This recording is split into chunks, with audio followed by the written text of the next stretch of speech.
Louie! Maraming salamat at pagkakita kami!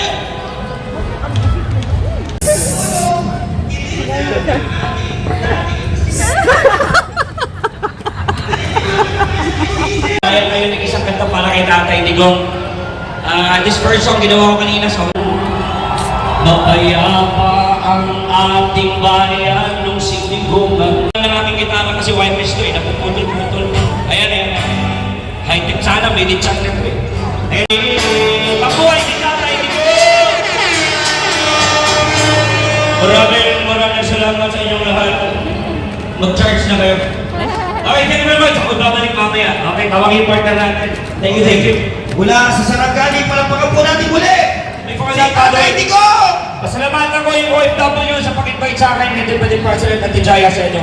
Mabuhay ang OFW! Mabuhay tayo lahat ng Pilipino! God bless! Stay po tayo, walang gulo ha. Kasi pag nagkagulo, talo tayo. Ha? Pag mag-declare ng martial, walang eleksyon. Itong kailangan nyo.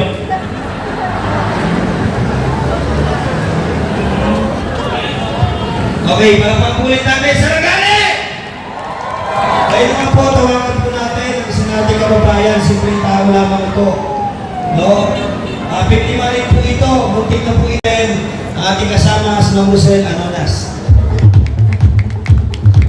Gandang gabi sa inyong lahat, mga kamalisor, mga kababayan ng Pilipino.